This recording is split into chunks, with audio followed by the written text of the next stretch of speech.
Right, welcome back everyone for what will be the 10th installment of the Waffle House. We did record a 10th installment, but Yeah, we're not going to talk about it. We're just not going to talk about it.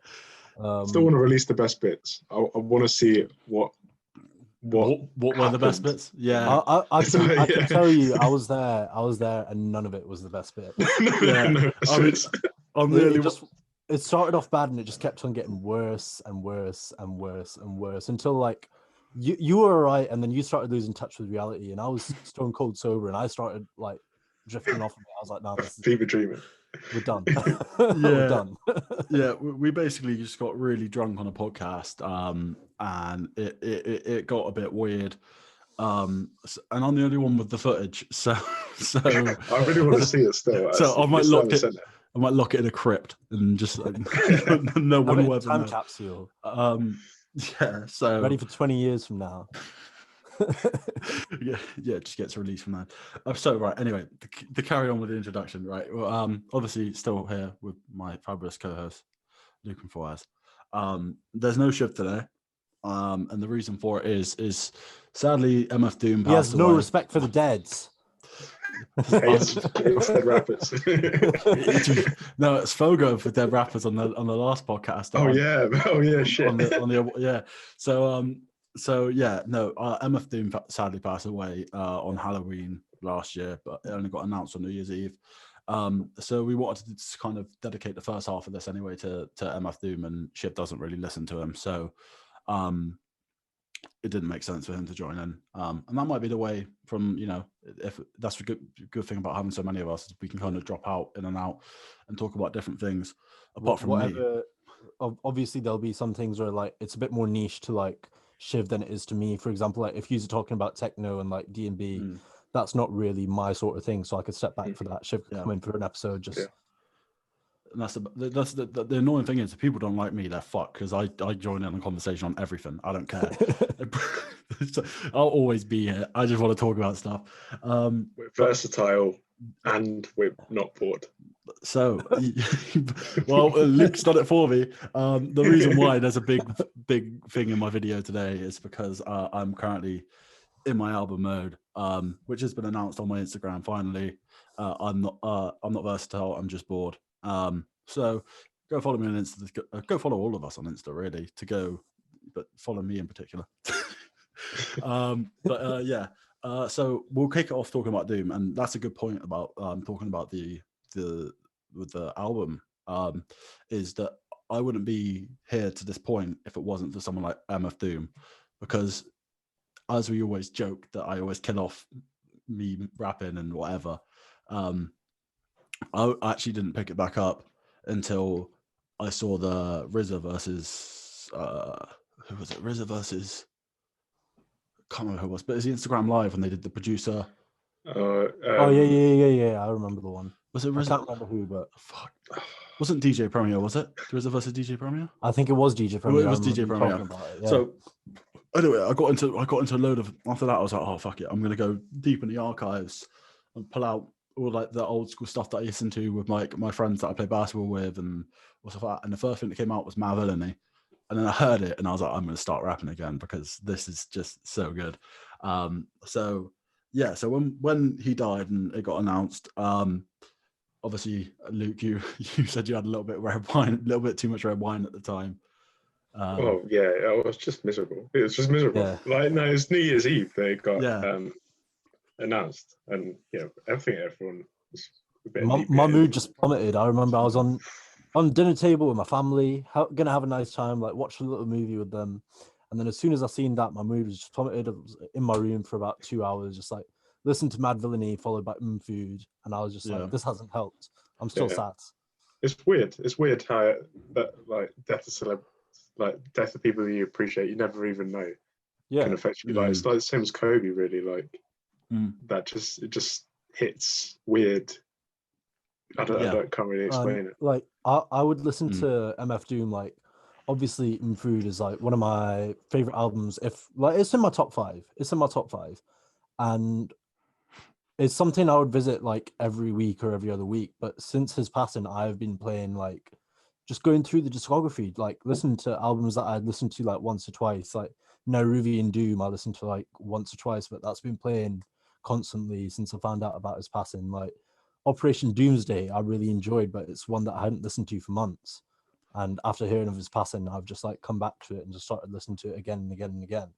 It's interesting you say that because like my mate put a tweet out as well about how impactful it is the fact that he was topping all the iTunes charts. Yeah.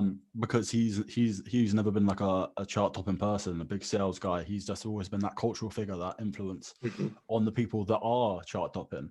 And now people realize how much they appreciated him after he's gone, because now people like listen back and they think, fucking hell, he's good, and they have it on repeat.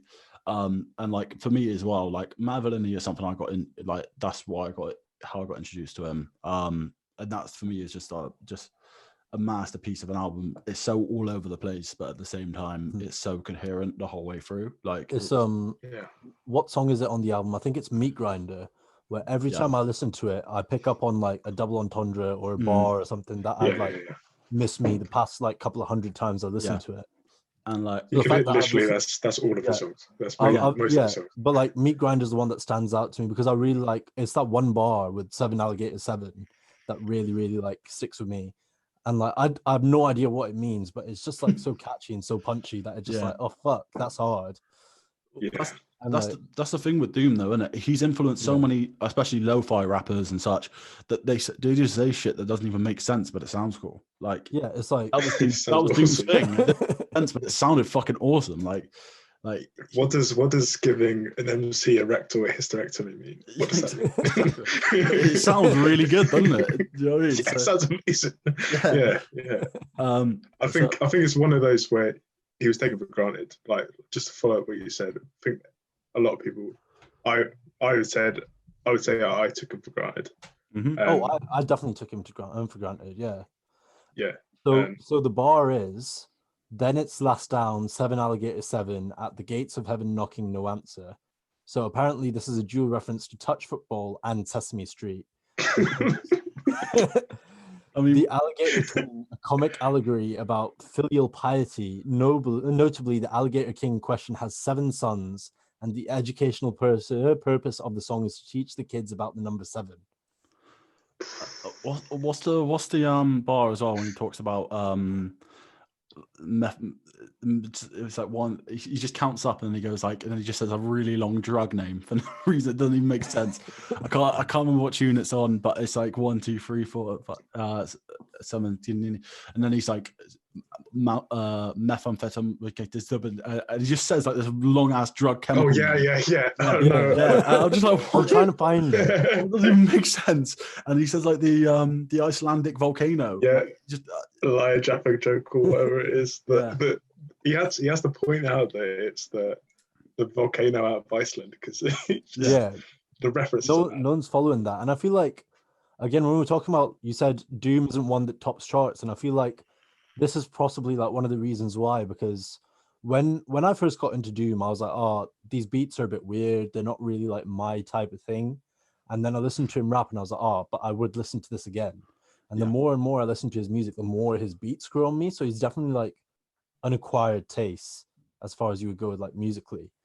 And a lot of people, like especially with streaming and nowadays and stuff, where you're not buying cassettes, so you just listen to the same stuff over and over again. With all this music, if you don't enjoy it, say the first time round you're listening to it, you're probably not going to listen to it again because you have so much more music out there for you that you probably will enjoy on the first listen. Definitely.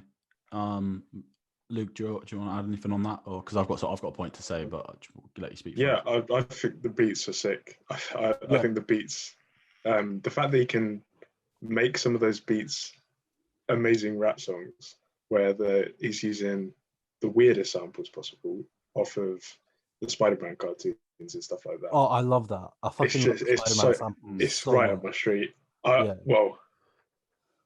He would have produced like a lot of them, but would like Mad Villainy, obviously, it's Madlib, and I'm a massive Madlib fan.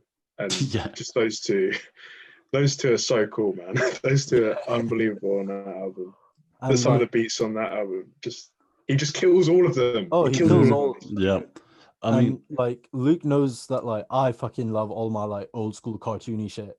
Like we sit in the flat and I just wang on old school Spider-Man. And that's like stuff that, because I've grown up with it. And then when I turned around 16, 17 is when I like listened to Doom for the first time.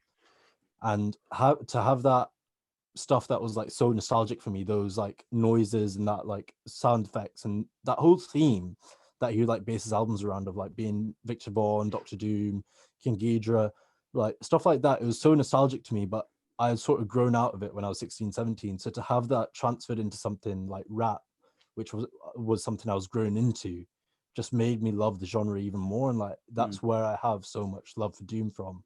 It was like, if it wasn't for him, I probably wouldn't have gotten into rap as much as I am now. And then also I probably would have grown out of all that comic book shit that I used to like enjoy so much, and I still enjoy. I think that's the same for a lot of people, man. Yeah, man. And the point I was going to make is that, like, when you said about chart topping and stuff, Doom was to the point where he was a hip hop purist to its truest form. Yeah, that he wouldn't sell out for. He wouldn't make a mainstream tune. He was a purist, and that's why he had so much respect. In terms of the beats, I don't know whether, I know Mad Villainy, obviously Doom could produce as well, so I don't know how much was exclusively, because it was like, because he's got his special mix of herbs and spices, like records, doesn't he? So you don't know whether, you know, on Mad Villainy whether it was just Mad Lib or whether Doom had input. But for me, all caps, greatest hip hop instrumental of all time. We can get in, I'll get into that later, but like I said, for me, I said to you two off camera as well, I don't know if I said it already, but for me, why Doom is so significant as well is because of who he influenced as well. Like, it wasn't just like, for me, it wasn't just like his music was like, it was obviously he's one of the best ever to do it in terms of just pure rhyming, but for me, he holds so much more weight because of the favorite artists as well that he's influenced in mine, and then as well as the influence he's had on myself. So that's why for me, it's such a shame, because it's so much he's passed on to other people that now will not be passed on, unless obviously those rappers then are able to pass it down and whatever, because he's a legend, and he is literally hip hop in its purest form, is MF Doom. And I feel like one artist who we all like love so much, who's taken so much influence from MF Doom, is Tyler. And like, I have all written down, but it's pretty much the same, isn't it? And just like Future generally. Reasons. All of Odd Future, but I'm saying Tyler because he's the biggest person to come out of there. And he was also like very public about when he heard of MF Doom's passing, about his influence that MF Doom had on his sound. And it's not just one that when you listen to it, you clock it. When like after they said it, when you listen to Tyler for the first time, having listened to MF Doom before, you're like, okay, I can understand where this is coming from.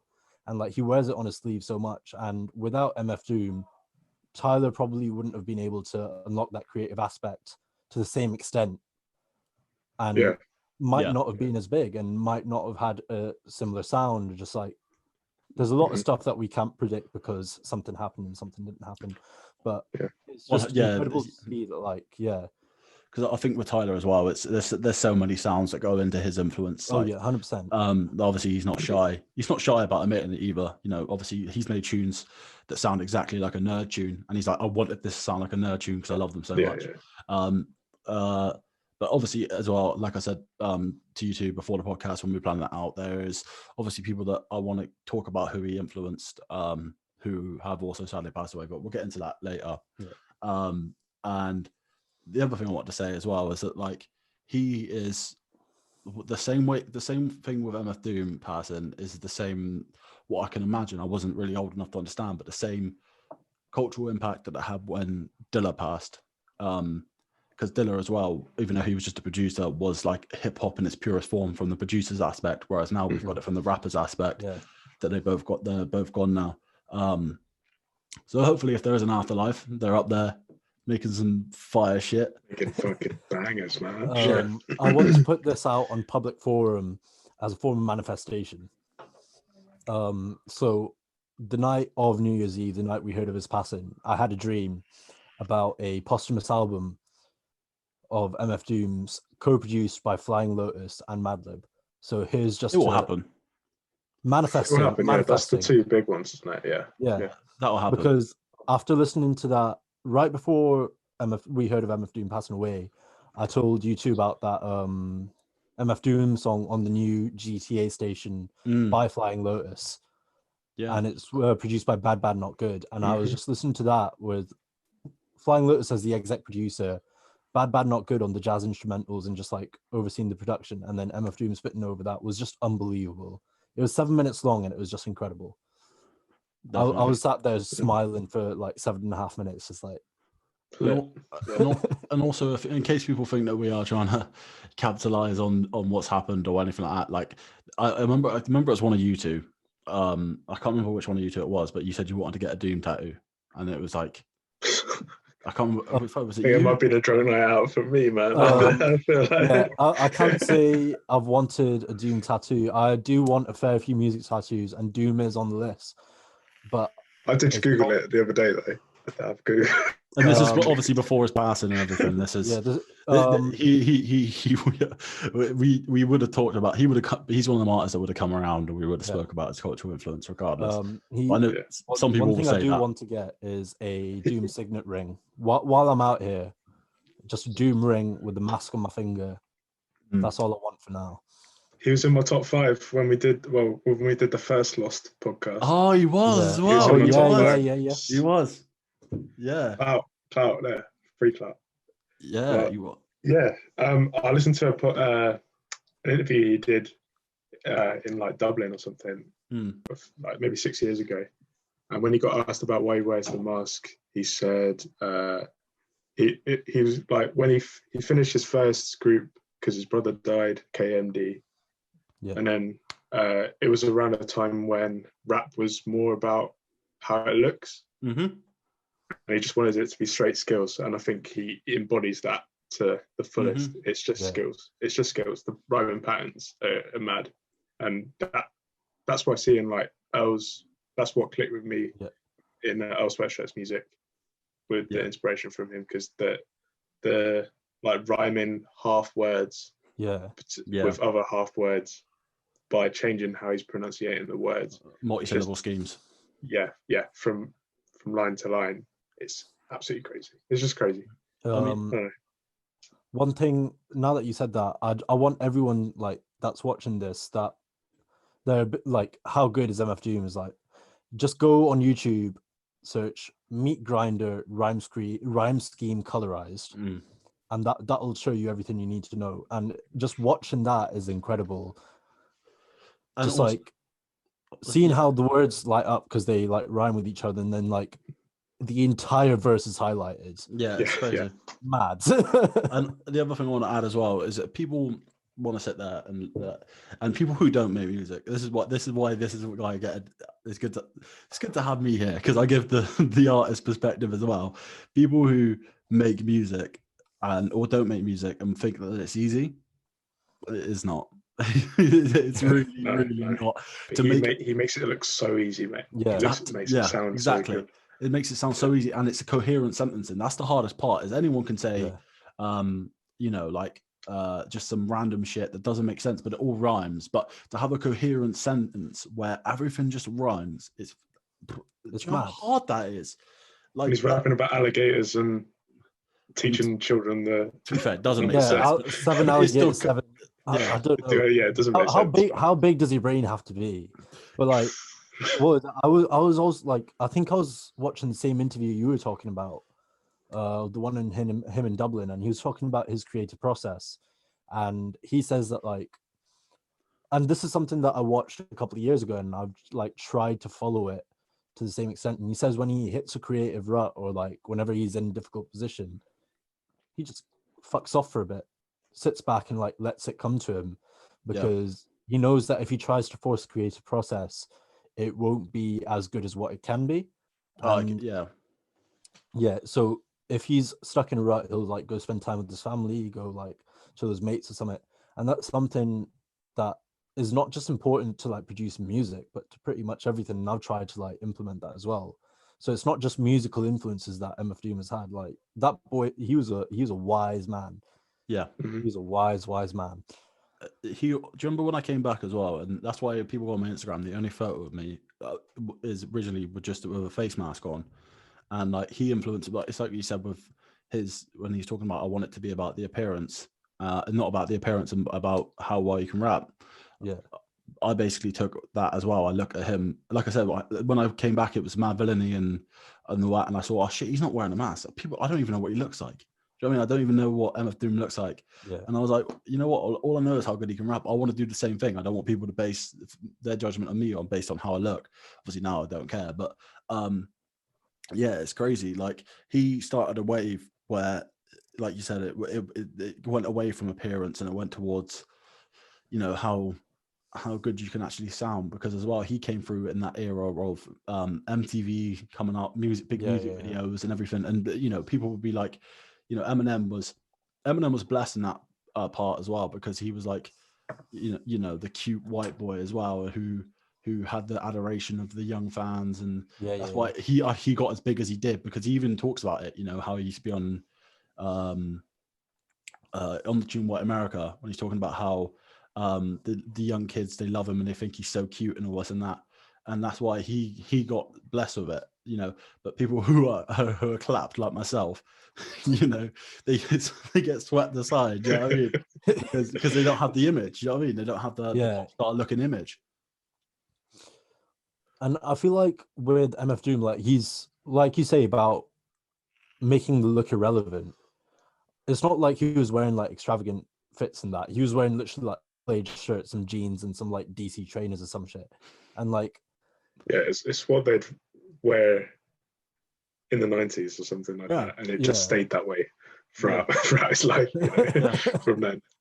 He did what it was comfortable to him. Do you know what I mean? He did what. And then like that's also opened like the path for like a lot more people in hip hop to be open with the way they present themselves. Like, do you think if Young Thug came up in the 90s, he'd be wearing dresses and like skirts the way he's wearing it in modern day hip hop? Probably not. Prince was out there. Prince was out there. Prince was out there. You'd hope so.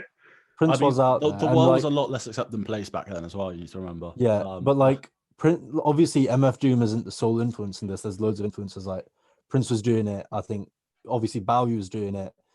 And then there were a few others which can't come to mind right now. But like in terms of hip hop and like rap, no one was like willing to put themselves out there with an abnormal sort of presence the way Doom was. Oh yeah, not in rap. Yeah. And like now you could say like Young Thug has that, where he's like in such a where he raps about such serious stuff like drug dealing, murder, and like all that shit, but he's wearing a dress. He's wearing a dress, and that's fucking sick. I have so much time for that. Yeah, so do I. Yeah. So, but like that might not have been possible if MF Doom didn't like break the mold by like making it by becoming as prominent. Doesn't as matter, he did. but it doesn't. Yeah. Not about what you look like. It's about the tunes. What you do. Yeah.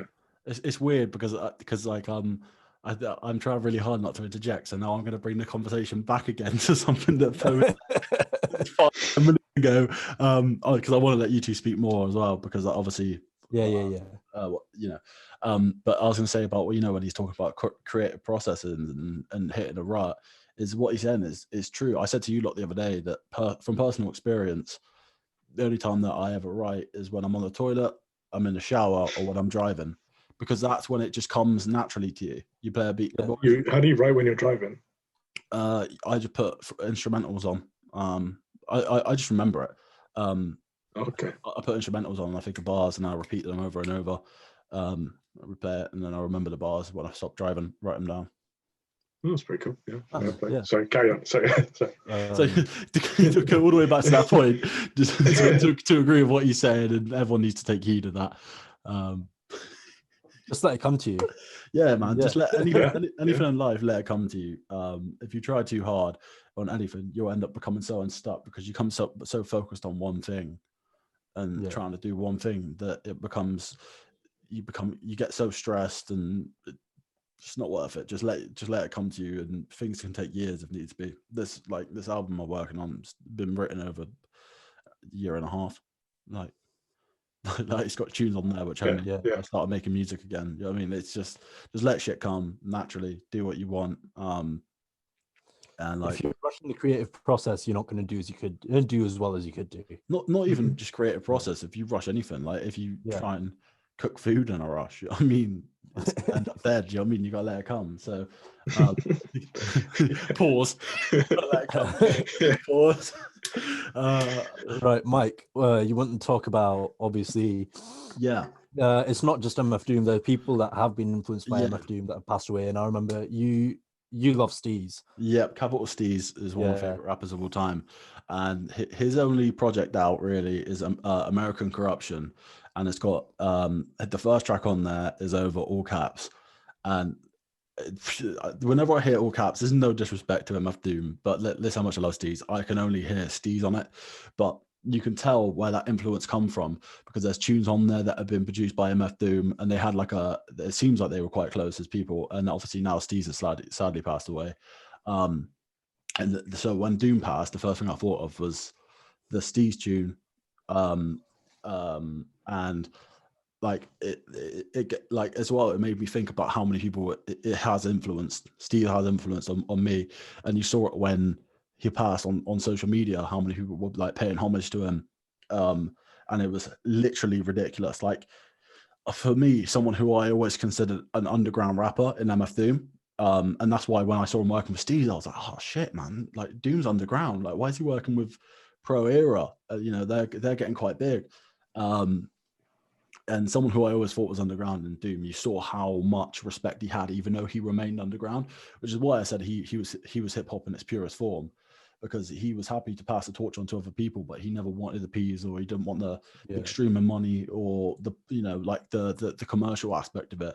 And like I just want people to, next time they listen to their favorite rapper, listen to the rhyme flows, and there'll be certain ones where you hear it, and if you know MF Doom, you say that's influenced by it, and and this is as well. That's why I really got, like I said, I got introduced to Mad Villainy as well, but also Steez off his first. I think it was a mixtape. I don't think it was an album.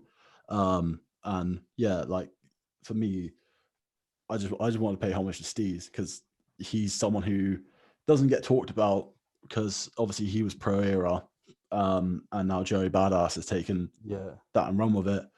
Whereas Joey was kind of always in. I mean, 1999 was a great mixtape, but he was still under Steez's wing, but not like because Steez wanted that. That was just because Steez was the better rapper. He was the big bro. He's the better rapper, and I think he gets so overlooked in modern hip hop anyway, in terms of like how good he was. I think I think that's going to happen to people like X and like Pop Smoke as well, just because their careers were cut so short, and not even to the point where like they could release like 2-3 albums and then they have like at least the public has stuff to listen to after they're passing. This is literally one project, if that, and then they passed. So definitely. They've not been able to show the versatility they had or like what had developed over the course of their careers, and because of that one album loses its impact that it would have had if it became part of like a whole discography. Yeah, and he couldn't even pass anything down to obviously his family and such, because it was a mixtape. It's free. There's no royalties on it for his family. Yeah. And this is why I want to say, I don't know if you two know this, but I want to say a quick fuck you to Joey Badass because he doesn't look after the family. Nah. Apparently, there was a big thing about it a few years ago that you know how they hold Steez Day every year in New York. Basically, what happened was. They obviously use it in Steez's name and rah, gets loads of fans, and then Steez's family saw nothing from it at all.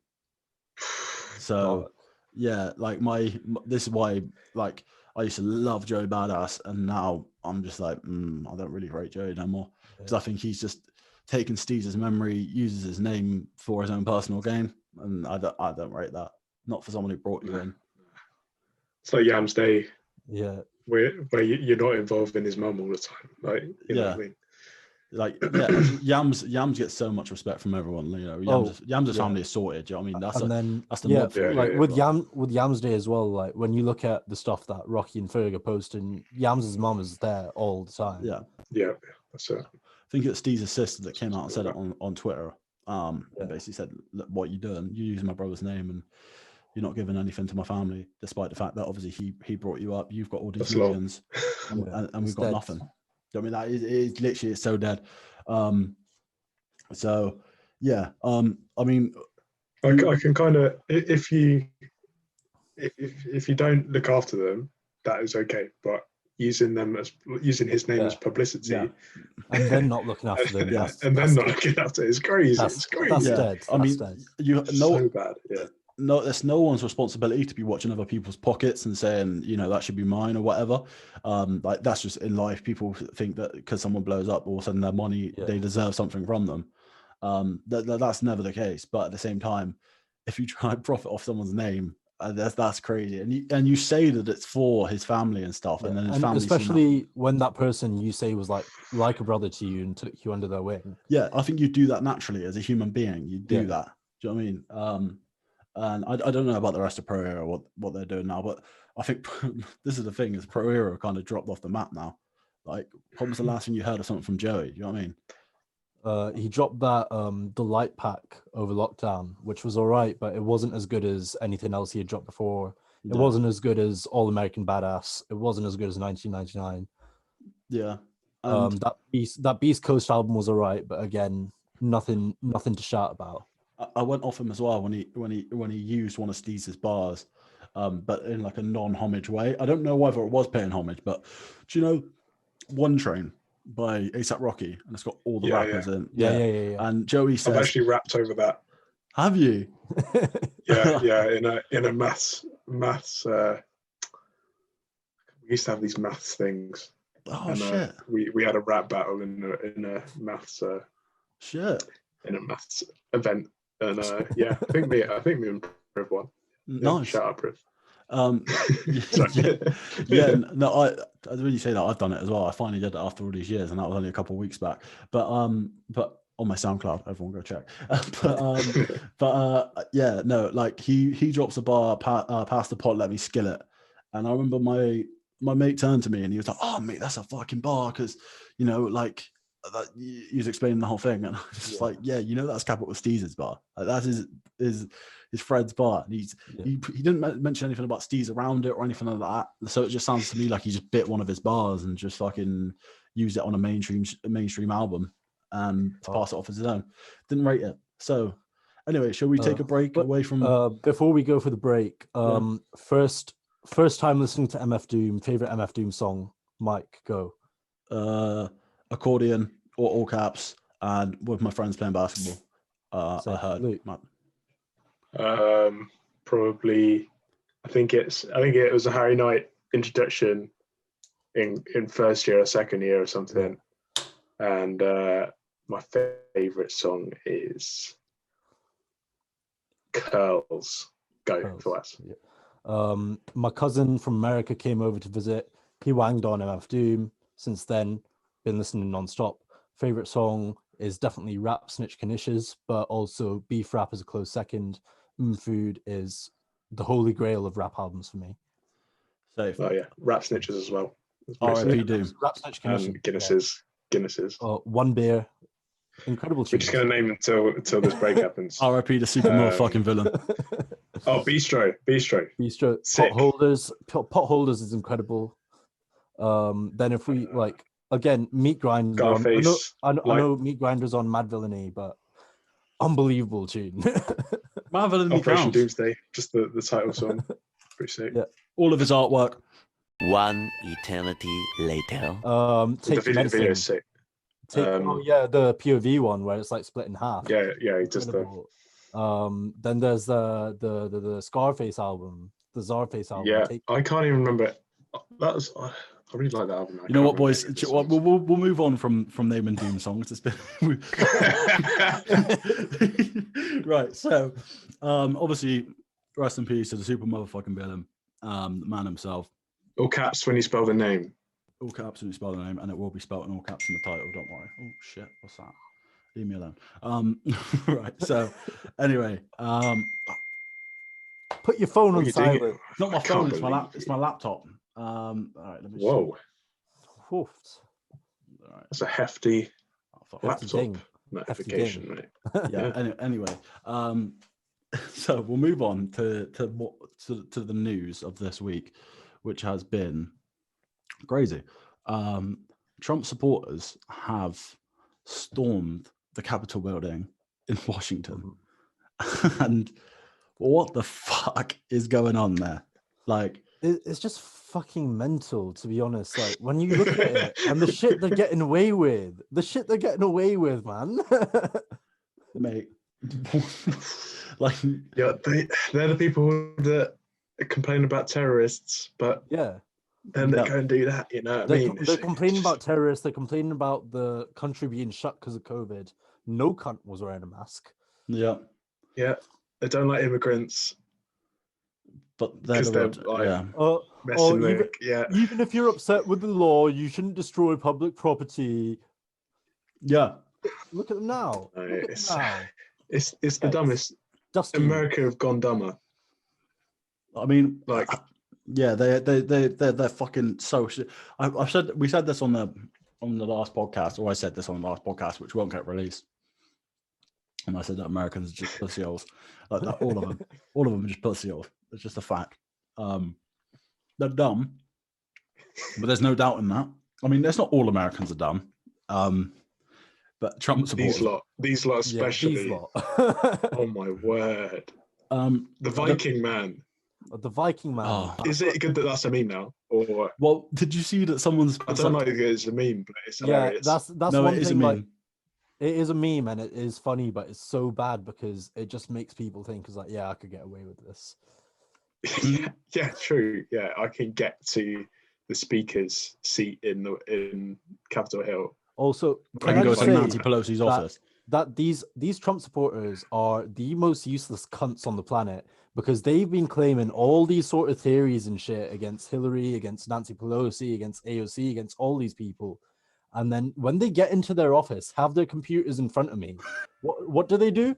Oh, here, boys, push that on the floor, mate. Take this picture real quick. I'm in the office. Yeah, they don't bother trying to hack the system. I made it, Mama. I made it. But then again, they wouldn't be able to guess a password. They probably can't write. But true. Like, did you see the someone put on Twitter and he was like, "Holy shit, Eminem Simpson this." Oh yeah. Because he predicted the whole hat and everything. That was funny. But like, for me, it's crazy as well. And it's just shown that the whole world, really, the stark difference in when it comes to just racism from the police force. The way that they've treated these people, literally going into one of the most important buildings in America, and they're taking videos and selfies with them of what's going on. And obviously there was one woman who was shot dead. Sadly, someone lost their life. 5 people have now lost their lives, I think, unfortunately.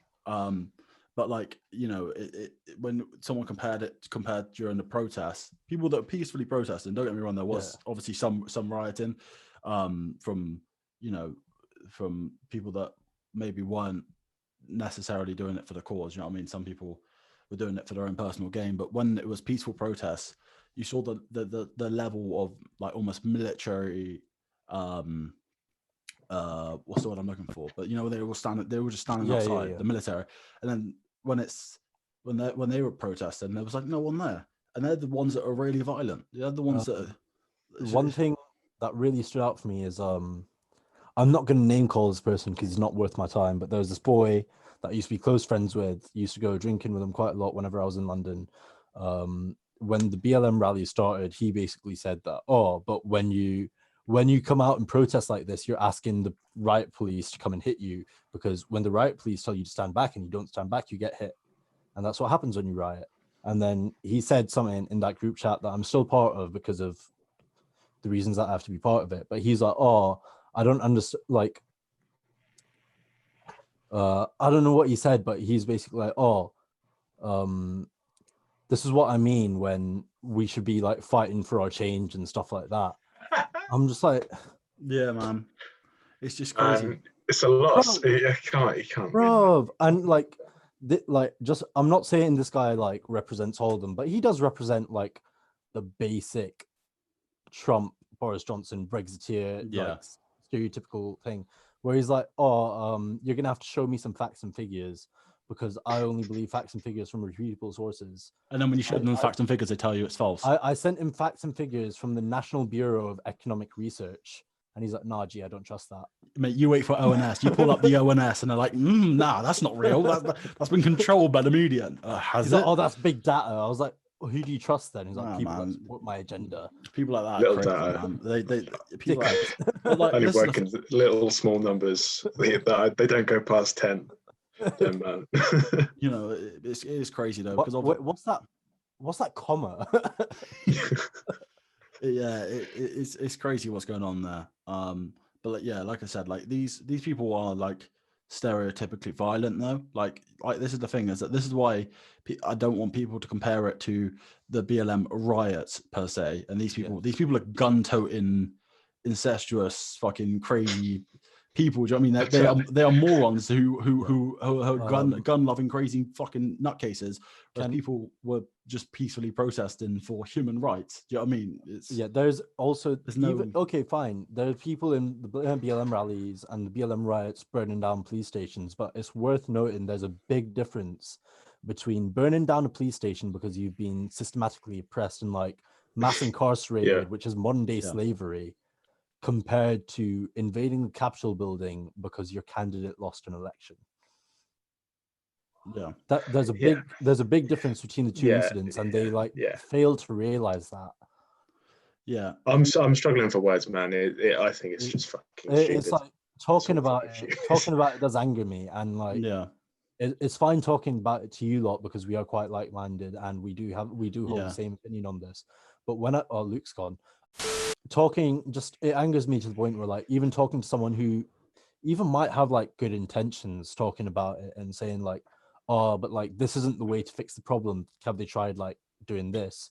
But like they fail to empathize and like be like, oh, but they're just causing problems by like destroying police stations and stuff like that. And it's like, right, but in the circle I'm in, which is the Pakistani like subcontinental circle, of all ethnic minorities, we've probably had it the easiest compared to Black people, like Afro-Caribbean people, Far East Asians. The brown immigrant population is still not easy, but it's easier compared to the plights other minorities face, especially. I don't think it's worth comparing. It's not worth comparing. It's not worth comparing. Like the point I'm trying to make is, we as like in my situation as a brown male coming from a well-educated family, it is in like my social responsibility to fight for the right of people who are also being oppressed more than I have been oppressed, or as equal or less than whoever's, because I've faced some form of oppression throughout my childhood and my life. It's also my social responsibility to fight for people that are also facing similar forms of oppression in my circles. That's the kind of standards everyone should. And there are a lot of people in my circles that don't agree with that and say that, oh, because we've got it fine now, it's not a problem anymore. That just really fucks me off. I can't stand for that. Fair enough. Fair enough. That is a really shitty way, really unprogressive, boring way to see the world. Where because like fine okay, fine. Even if you're sound, if you don't stand with these people right now, you're going to get oppressed again. I think the issue is as well with rioting is only cool for when it's as a last resort, really. Like when you tried and do things, and then you just think fuck it, and then you just have to do something to make some noise. And like with these Trump supporters, they've been listened to. They are so privileged. They've just had a president for the last 4 years, which they've elected that's gone to their every belief. And that's like, now you're rioting because what? Because you believe that the election was rigged. Like people who are rioting in like, as we spoke about in the last one with minority protests and stuff, people that riot then because they're so fed up of decades and decades of suppression, like Vo said, and it comes to a breaking point. But again, the issue with rioting is that you get people like Jake Paul, like who go out rioting because they think it's fucking, do you know what I mean? It's fun, like YouTube video for the wrong reason. So I think that I mean, rioting, like I think X has got a song called Riot, and he talks about it, and he said, if you're going to riot, target the people who are the suppressors and not obviously your own neighborhood and stuff like that, because everyone's got their own problems. But like burning down police stations. Fucking actively encourage it. That's the thing is, I know so many people that are against it, but then I'm like, okay, give me an alternative that they haven't already tried. Yeah, that people will actually listen to, you know. Yeah. Because when black people are getting gunned down in the street, there was the day of the Capitol Hill storming. Yeah, like they're just not getting listened to. They've got it's that the message got to be heard, you know. It's that Kanye bar on Nazar, that first song on Nazar, "Cop Shot the Kid." It's like, who do we call when 911 doing the drive-by? Yeah. You know. Yeah. Anyway, let's move away from this topic because obviously it's okay. Actually, I want to make a one point. Like, I just think it's sad. I think it's sad that people are so ignorant to the point where they feel like they haven't been listened to enough. On the Trump supporter side, they feel like their society is being attacked so much because of their ignorance. Yeah. That they believe that because this like charlatan basically lost an election, that they need to attack their country's democracy. It's sad that it's got to that point, that there is such a massive amount of people that feel unlistened to and attacked for pretty much like no good reason. For there being they've got the privilege in that country. Yeah. They might be working class and everything, but they have they have more privilege than all the other minorities in that country that are actually oppressed. Yeah. But they still feel the need to do that. It's fucking crazy. It's so mad to me. You know, it just all comes from the fact that when Donald Trump did lose this election, he, instead of acknowledging the fact that, okay, I lost, I'll come back in 4 years and try again, he was just like, nah, this is fake. He's enabled them. Fully enabled them. And he's enabled them and said, oh, I've definitely not lost. These lot are like rigging the election. And obviously we don't know it because we're not part of these circles, but I've seen it on Twitter, and there were a lot of like t-shirts and signs saying like, watch out for 6th of January, watch out for 6th of January, something's gonna happen. Then there was like 6th of January Civil War, 6th of January this and that. And it's the same way that like when we knew the like times and locations of the BLM protests, because we were part of these circles, all of the people in the right-wing circles sort of knew that this was happening in DC at this point in time. So it is all about like I can't it's like encrypted information pretty much, because when we were learning about the BLM riots, we knew that it's going to be here at this point in time at this location, but people in right-wing circles knew nothing about it because they were in the forum to gain access to that information. So this is like these riots and protests, obviously the BLM riots, which are, in our opinion, for a good cause, and like for the fight for equality, but like these people, they also have the same facilities to enable that like encrypted information, and they're trying to do it for something which seems to be a lot more dangerous, but the media aren't painting it that way.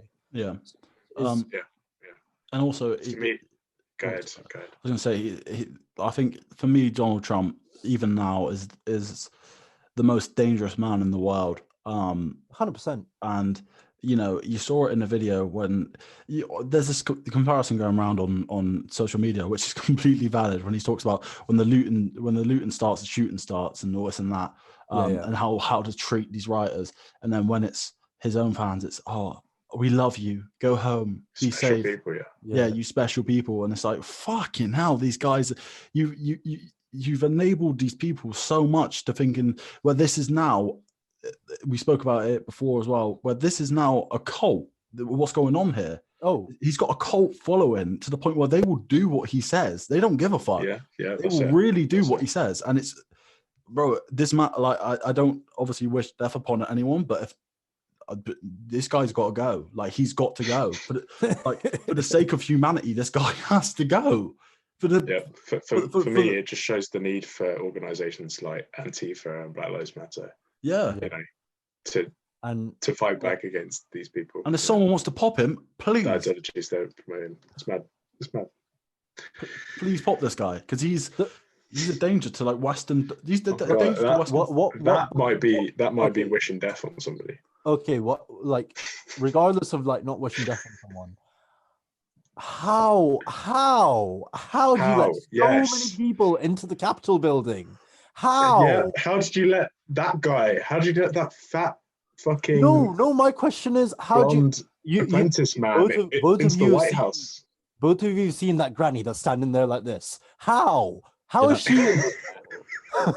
Oh, who had to be the woman who had to be let down the steps for holding hands. You should see her up steps. Down steps, she's slow, but she must have been absolutely rapid up the steps. She's like a cow. Obviously, get up there. Obviously, the guy who we really have to have our thoughts for is the guy who grazed his hand, who told us that this could be our children, it could be our brothers and sisters with a grazed hand. And also there's a video going about of this woman claiming she's from Knoxville, Tennessee, and that she got maced. Have you two seen that on Twitter? Hopefully she did. Yeah. I haven't seen it though. Yeah, so the video of this woman saying she got It's a revolution. It is a revolution. You can see in that video multiple times that she's holding a towel with an onion in it. Is it? Yep. I saw the video. I didn't see the onion. These people are so stupid, you can see man. so clearly that she's just holding a towel with an onion in it and going, it's a revolution. Listen, I can't. The thing is, though, it's worrying to see this, right? And the thing is, right, is even with Trump, right, of all his bigoted views and whatever, if he was a politician that got elected and then just stood down like he would have, fair play. That's what people wanted. You know, they wanted those fucked up bigoted views.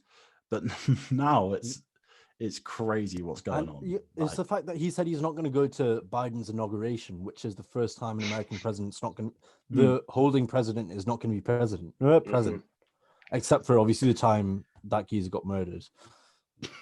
A few of them got murdered, man. A few of them really have. Yeah, they've. See, this is what I'm saying. People want to start assassinating American presidents. Feel free. Now's the time. Listen, man. I don't wish death on human beings, but he's not a human being anymore. CIA, we're sorry. Okay, CIA. Oh, I just got a text from the FBI. Joke. Allegedly, it's all allegedly. Okay. Mike allegedly wants. So, guys, this is the last episode of the Wafflehouse. If anything happens to us, you know where to go. But yeah, he's in Guantanamo already. See you later. Right. Goodbye. Let's get on to more important news. Yeah, like Chip and Bugsy Malone have made a tune. Yeah, dropping a track. Shout out. Yeah. So. Who knows if I'll cut most of that up? I think, but, you know, who knows what needs to be said on that one.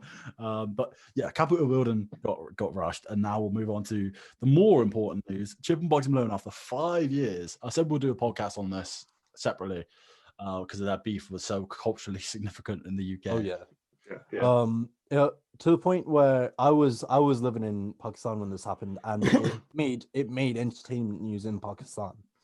Yeah, and Fo said apparently one of our first conversations between us two. I don't remember this because we were both fucked, but apparently it was about Chip and Bugsy. But like I said, these two had us waiting until 3 a.m., 4 a.m. when we had college and school and whatever the next morning at 9 a.m.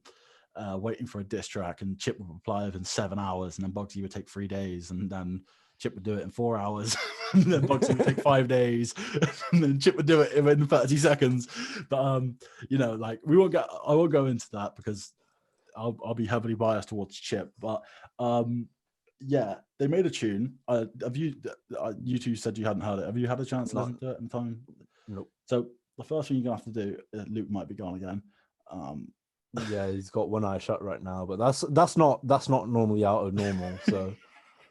He's just fallen asleep. He's fallen asleep again. You're right, we'll have to wait for him to come back.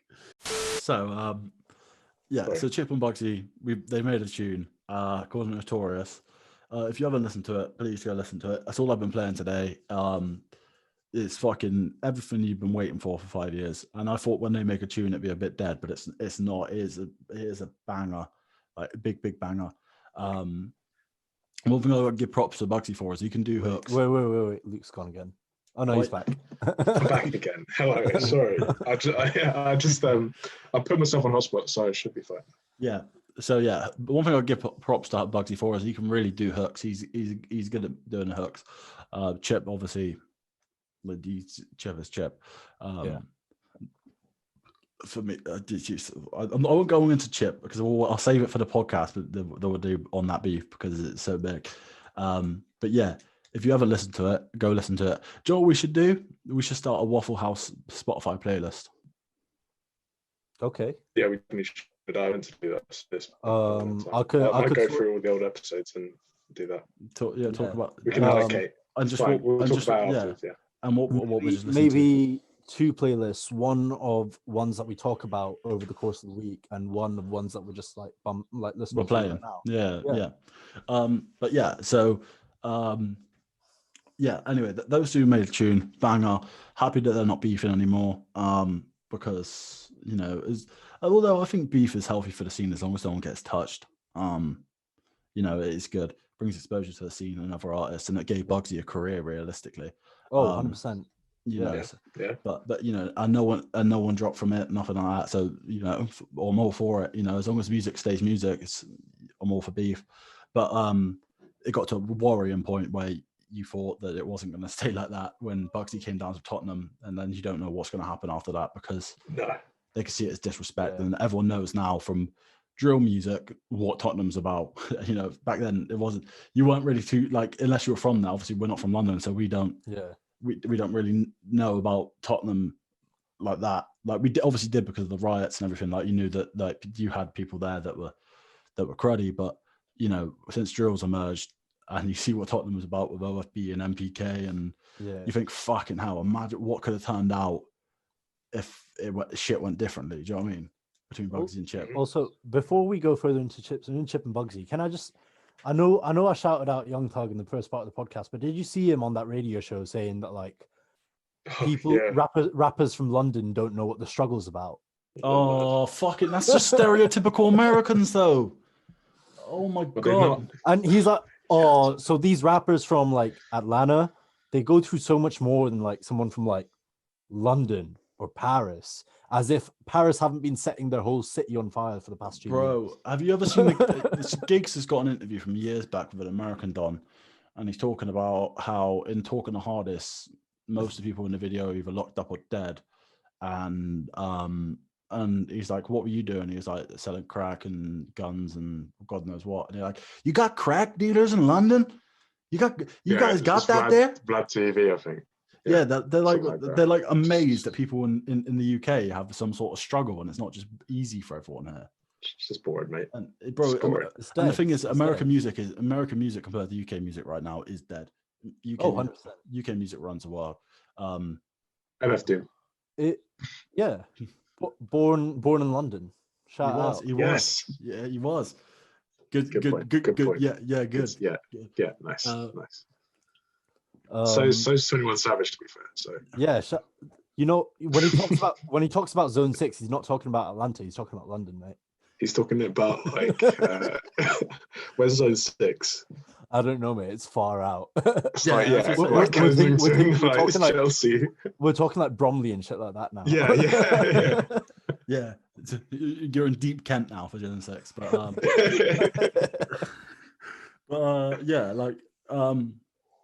American rappers are just boring, man. They are boring. You hear this, and don't get me wrong. I think right now New York have got the strongest drill scene, but in terms of just general hip hop, they're getting boring now. Yeah. Obviously, you got some people that are standing out.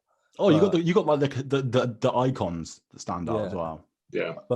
But in terms of lyricism, UK has always been a step ahead, and now before it used to be okay, they don't have the sort of lyricism, but they've got that creative aspect. They've got the creative outlet. And now with people not even just in grime and hip hop, but we've got people like Rena coming out, Slow Tie, James Blake, Blood Orange, all these people coming out of the UK that just have so much creative input to their music that just leaving the US behind, to be honest. Bro, like even as well with hip hop, people like young ads, taking the UK lyricism and then just gone, fuck it, I'm gonna take the US music sound and make it my own. And they started a whole new wave here, but he's got UK lyricism with US sound of music, and it sounds better. It's just incredible, yeah. We want Raves did the same, my guy, but he's they got a bag of people doing it. And I mean, what was it? Skepta, Chip, and Young Ads came out with one of the best albums of 2020. Sick album, man. Sick album. And also it showed on Cuddy's album where Skepta may have had the best verse on the album. And this is also worth saying, Die Lit 2018 release, Skepta probably had the best verse on that as well. Yeah, that Playboy Carti album. Yeah, is it the best album? Best verse? Sorry.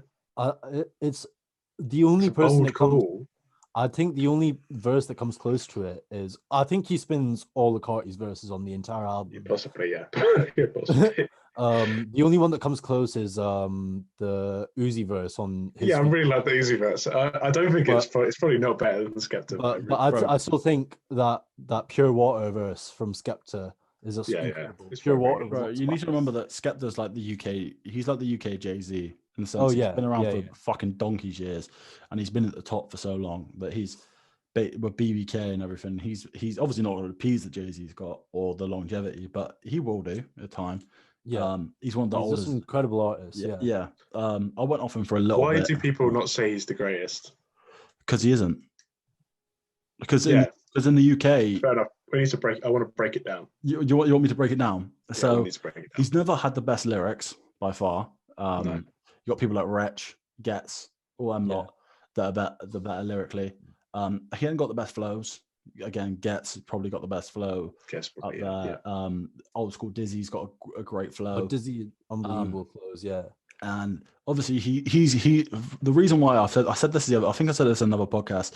The reason he's gone so big in the US, at least, is because he's got the most clear and understanding voice.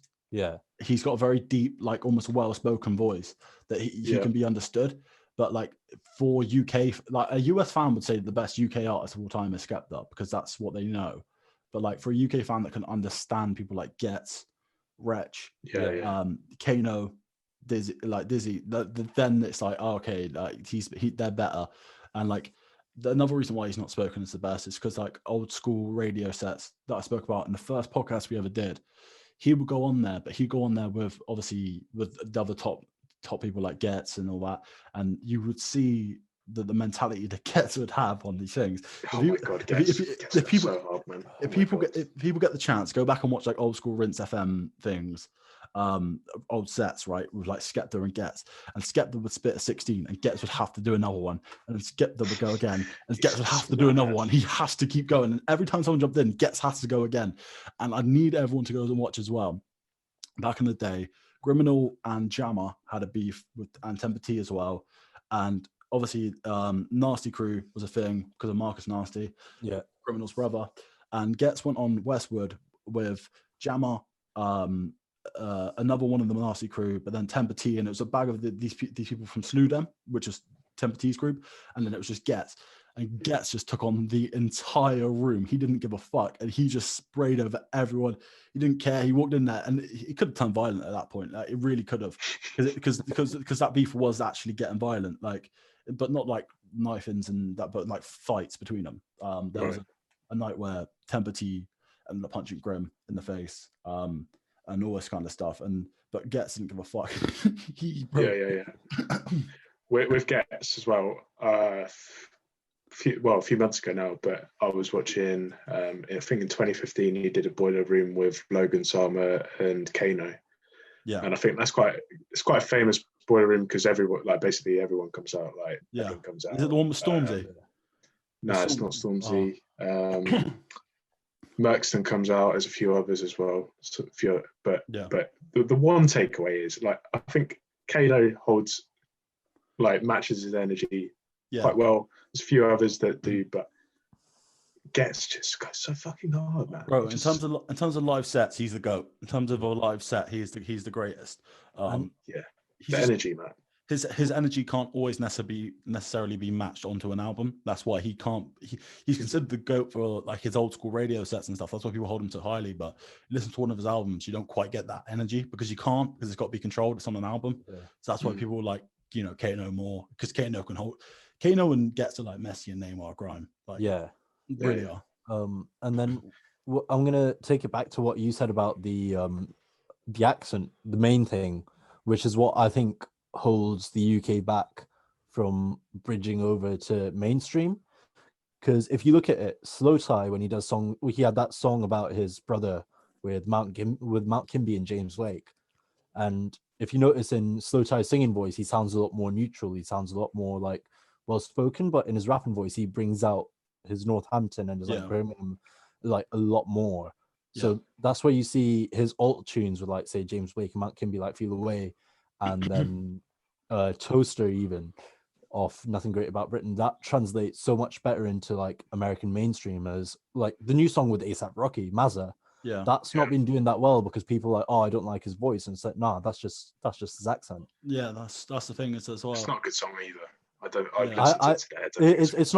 It's not his best work, but I still think the hook is catchy enough for it to do as well as most slow tie. Yeah, it's a catchy slow tie song. Yeah, but I think as well as I don't like it when people in the UK always want to crack America. That's like the thing. You want to crack America. It's boring. Yeah, it's boring.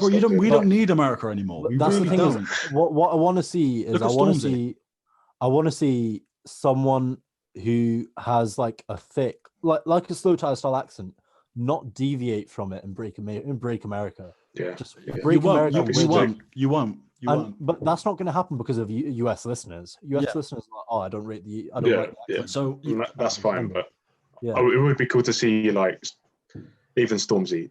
I'm not a big Stormzy fan, but Stormzy doing like headlining Coachella. That would be a sick thing to see. Because he has the numbers to do it. Like he headlined Glastonbury and shut it down. He just doesn't have the American fans for it. And even like Jay-Z thinks he's a good rapper. Do you know what I mean? They've been in the studio together.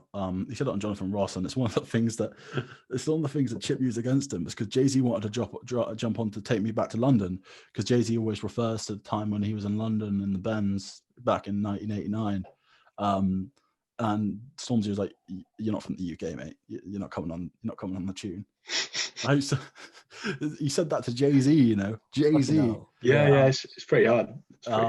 But you know, like like Storms won't break it. It's just one of them where Americans are so set in their ways that you have to sound like them.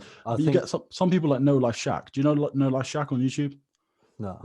So what a lot of these American reactors, you know, people that react to music and yes, okay, so American reactors have clocked that English people like to see them actually understand English bars.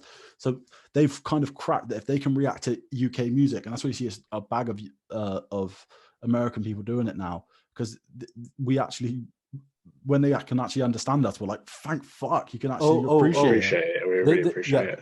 An activity for the audience. First grime song that comes to your head, search it in YouTube and see how far you have to scroll down in related videos to see a reaction video. Not very far. Yeah, like 2-3 scrolls max. I don't feel like I've seen many from a UK producer, from a UK content maker. I don't think. No. You want a UK song, and then if you scroll down, like a US reaction, you will probably have a US reaction. I mean, maybe if you're not like me and you like the really underground grime, because they probably won't react to that. Yeah, but like you get that shit with every sort of like branch of music. Like the ends of YouTube I've been exploring this lockdown. And the ends of Spotify, no one's reacting to that. Right. I think it's interesting that this conversation started with Skepta, and we've just gone through grime. We've literally just talked about whole of grime. I think so. I'm not going to say. I think that just saying that he's understandable does him a bit of a disservice, because no. We can relate him to a lot of the scene here. He's top 5 purely for his significance. And I feel like it's because he's seen so many people come up and like do work with them, and like obviously he's survived a lot of the backlash as well with the whole thing with Octavian, even though he sort of like basically took Octavian up under his wing and did so many collabs with him and showed him the ropes. When Octavian got cancelled, Skepta just got away with it. It's like not even touch. And I feel like that's the sort of like importance he has in the UK music scene. It's like because other people just for associating with like Octavian, like Michael Phantom hasn't been proved of anything, but because he's quick, it's gonna end quick. But because he's been like associated with them, he's been fucked off and binned off. But Skepta hasn't, so he has that importance to keep him in the scene. Are we doing another one after this, or are we cutting it here? Yeah, we'll cut it here. Thanks for joining, everyone. Right. Thank you very much. Good night. Dave.